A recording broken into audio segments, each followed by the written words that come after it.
Hello and welcome to lab number 20 for Microsoft Excel 365. Today we're going to have a look at how to freeze worksheet rows and columns. The first question you might ask is, what is it and why would we want to do that?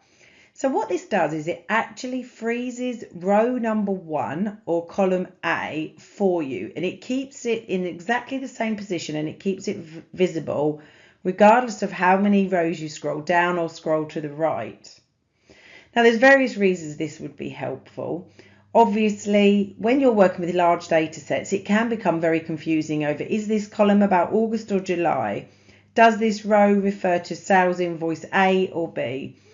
And so actually having those headers frozen at the top makes life so much easier.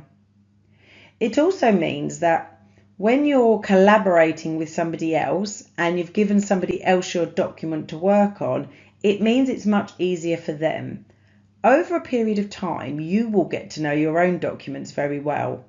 But for somebody else who hasn't used them before, it can be very confusing. And so not being able to see the names of the rows and the columns can become very confusing very fast. And of course, for everybody, it saves time when you're not scrolling up and down and left and right. And that can add to frustration as well. So today we're going to have a look at how we freeze the top row, so row number 1, how we freeze column A, and then how we can also freeze our data sheet at any specific point that we wish, which is a really helpful tool. Now, you have been given an Excel workbook to work through with this, and the steps are really simple. So let's have a look at it in theory first of all. You simply head to the View tab. Once you're there, we're going to navigate all the way across to the Freeze Panes button. And on the bottom right hand side of that, there's a little down arrow. When you click that, you get 3 options. And these are simply Freeze Panes, which is the one that gives you more opportunity to select your own cell. You then have Freeze the top row and also Freeze the column, which of course is column A. You simply select whichever one of those you would like to utilize, you press the button and it does it for you. If you change your mind and you want to unfreeze them, you simply go back, navigate back to that area, and instead of saying freeze, it will say unfreeze. So let's have a look at the workbook now and try it out in practice.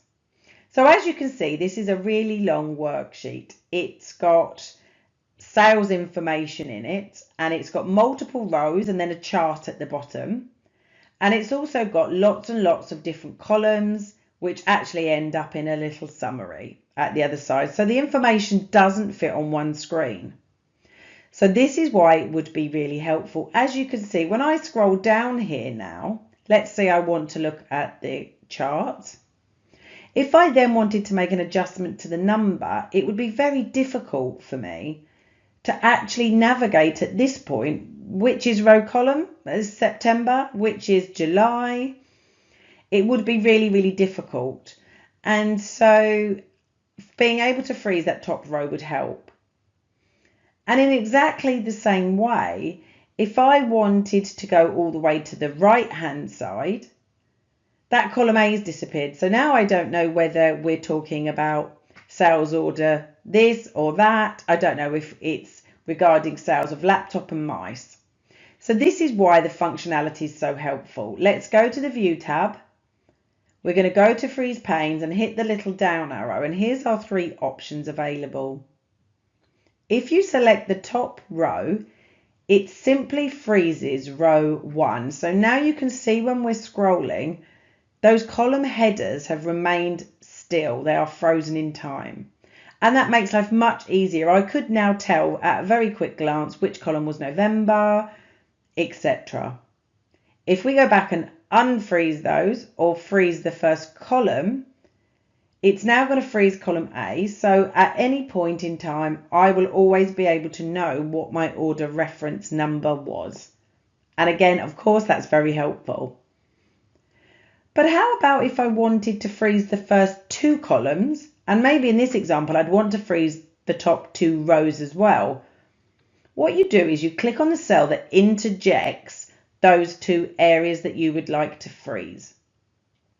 Once you've got that cell selected, you simply unfreeze any cells that are currently frozen, and then you come back and select freeze panes. That's the top option in the box.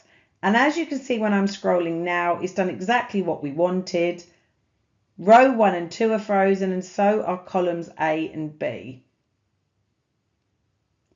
which is fantastic. If I unfreeze these, I can now pick anywhere in this worksheet and freeze any cell that I want to.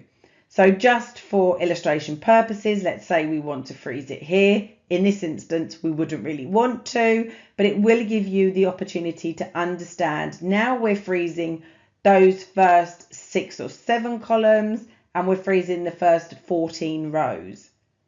So you really can use this function at any point. It continues to be helpful, and I'm sure this is the sort of thing you are going to use on an ongoing basis, on a daily basis within Excel. I hope you found this helpful, and I look forward to seeing you on the next lab. Thank you very much for joining me today. Thank you.